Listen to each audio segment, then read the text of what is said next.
America എല്ലാ കാലത്തും അവരുടെ CIA അവരുടെ ചാരസംഘടനകളൊക്കെ കൈവിട്ട കളിക്ക് എന്നും തയ്യാറാണ്. അവരെല്ലാ രാജ്യങ്ങളിലും പോയി പ്രശ്നങ്ങൾ ഉണ്ടാക്കുന്ന ആൾക്കാരാണ്. മറ്റേ ഇന്ത്യയിലും പല ഓപ്പറേഷൻസ് നടത്തിയിട്ടുണ്ട്. ഹോമി ബാബയുടെയൊക്കെ ദുരൂഹ മരണത്തെക്കുറിച്ച് CIA തന്നെ വെളിപ്പെടുത്തിയിട്ടുണ്ട്. ഞങ്ങളാണ് മറ്റേ ഹോമി ബാബ യാത്ര ചെയ്തിരുന്ന വിമാനത്തിൽ ബോംബ് വെച്ചതെന്നടക്കം. എന്ന് മാത്രമല്ല, പാകിസ്ഥാനിലെ സിയാവുൾ ഹക്കിനെ കൊലപ്പെടുത്താൻ അമേരിക്കൻ അംബാസഡറെ കൂടെ തന്നെ വിമാനത്തിൽ വിമാനത്തിൽ ബോംബ് വെച്ച കഥയും CIA പുറത്തുവിട്ടിട്ടുണ്ട്. ഇപ്പോൾ വരുന്നത് ഒരുപക്ഷെ അമ്പരപ്പിക്കുന്ന കഥയാണ്. കാരണം വടക്കൻ കൊറിയയിലെ കിം ജോങ് ഉന്നിൻ്റെ ഒരു രാജ്യത്ത് ഒരു ഈച്ച പോലും കയറായാളെ അനുവദിക്കില്ല. അത്രയും ഇൻ്റലിജൻസും സംശയവും വെച്ചാണ് ഓപ്പറേറ്റ് ചെയ്യുന്നത്. അതുകൊണ്ട് അവിടെ ഒരാളെ CIA ഏജൻ്റായിട്ട് വിട്ട അയാളെ കൊന്നുകളയും. അതുകൊണ്ട് ഒരു ചാര ഉപകരണം, സ്പൈ ഡിവൈസ് സ്ഥാപിക്കാനായിട്ട് ട്രംപിൻ്റെ ഭരണകാലത്ത് 2019 തീരുമാനിച്ച കഥയാണ് ഈ മണിക്കൂറുകളിൽ പുറത്തു വരുന്നത്.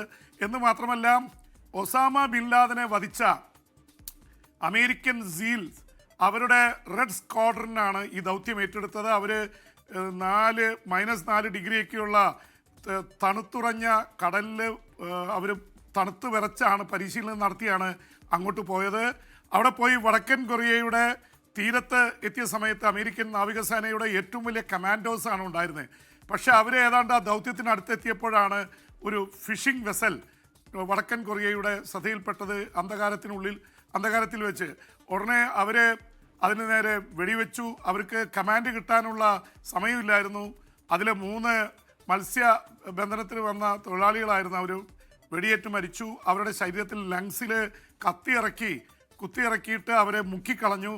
അതിനിടയിൽ പിന്നെ അമേരിക്കൻ ചാര ഉപഗ്രഹങ്ങൾ ചുറ്റുകൊടുത്ത് വടക്കൻ കൊറിയയുടെ സൈന്യത്തിൻ്റെ ആൾക്കാരുണ്ട് എന്ന് കാണിച്ചു. അങ്ങനെ ആ പദ്ധതി അബോർട്ട് ചെയ്തു എന്നുള്ള തരത്തിലാണ്. കാരണം ഇത് ഉപയോഗിച്ചിട്ട് കിം ജോങ് ഉന്നിൻ്റെ രഹസ്യങ്ങളും അദ്ദേഹത്തിൻ്റെ കമ്മ്യൂണിക്കേഷനും ചോർത്താനുള്ളൊരു പദ്ധതിയാണ് ഇട്ടത്.